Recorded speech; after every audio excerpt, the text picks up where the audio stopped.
S ಗೆದ್ರಿ match ಗೆದ್ರಿ ಎಷ್ಟು ಲಘು match ಮುಗಿತ್ರಿ ಏನೋ ಟೈಮ್ 10 ಆಗಿಲ್ಲ ಮ್ಯಾಚ್ ಮುಗಿದು ಹೋಯ್ತು. ಒಂದೊಂದು ಮ್ಯಾಚ್ 11 12 ಮಟ್ಟ ಹೋಗಿರ್ತಾವೆ. ಆದ್ರೆ ಕ್ರೆಡಿಟ್ಸ್ ಎಲ್ಲ ಬೌಲರ್ಸಿಗೆ ಹೋಗತ್ತೆ. ಆರ್ ಸಿ ಬಿ ಬೌಲರ್ಸಿಗೆ ಏನು ಬೌಲಿಂಗ್ ಮಸ್ತ್ ಬೌಲಿಂಗ್ ಹಾಕಿದ್ರು. ಆದ್ರೆ ವಿರಾಟ್ ಕೊಹ್ಲಿ ಅವರು 9,000 ರನ್ ದಾಟಿದ್ರು IPLದಾಗ. ಒಂದು ಟೀಮಿಗೆ ರಿಪ್ರೆಸೆಂಟ್ ಮಾಡಿ 9,000 ರನ್ ನೋಡಿದ್ರು. ಯಾರ ಕೈಯಾಗೂ ಮುರಿಯಕ್ಕೆ ಸಾಧ್ಯ ಇಲ್ಲ. ಅದನ್ನು ರೆಕಾರ್ಡ್ ಬರೆದು ಕೊಡ್ತೀನಿ ಬೇಕಾರೆ. ನೆಕ್ಸ್ಟ್ ಇರೋದು ರೋಹಿತ್ ಶರ್ಮಾ. ಇವ್ರಿಗೆ ನೋಡ್ರಿ 6,000 ರನ್ ಹೊಡೆದಾರ ಅವ್ರು. ಬರೀ 3,000 ರನ್ ಪರಕ್ಕೆ 3,000 ರನ್ ಕಮ್ಮಿ ಅಲ್ಲದು ಅಂತ ಒಂದು ಲೆಗೇಸಿ ಐತೆ ಆ ಮನುಷ್ಯದ. ನೋಡ್ರಿ ಒಬ್ಬೊಬ್ಬರು 800 ರನ್ಸ್ ಹೊಡೆದಿರಲ್ಲ, ಅವ್ರು 804 ಹೊಡೆದಾರ ಆಲ್ರೆಡಿ ವಿರಾಟ್ ಕೊಹ್ಲಿ ಅವ್ರು. ಮತ್ತು 306 ಅಂದ್ರೆ 1100 ಪ್ಲಸ್ ಬೌಂಡ್ರೀಸ್ ಅದಾವರು. ಬರೀ ಅಷ್ಟು ಲೆಗಸಿ ಐತೆ ಒಂದೇ ಟೀಮಿಗೆ ಆಡ್ಯಾರ RCB. ಅದು 18 ಸೀಸನ್ ಇದೆ, 19ನೇ season running.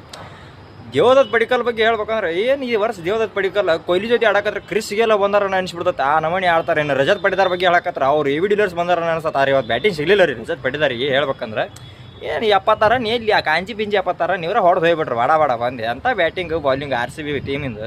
ಒಂದೊಂದೊಂದು ಕಾಲದಾಗಿತ್ತು RCB team.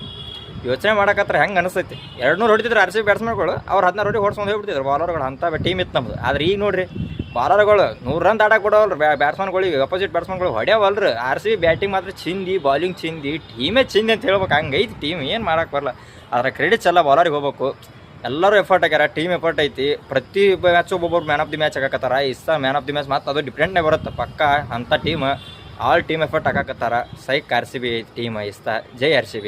Trophy ನಮ್ಮದೇ. ಈ ಸಲನೂ ಕಪ್ ನಮ್ಮದೇ.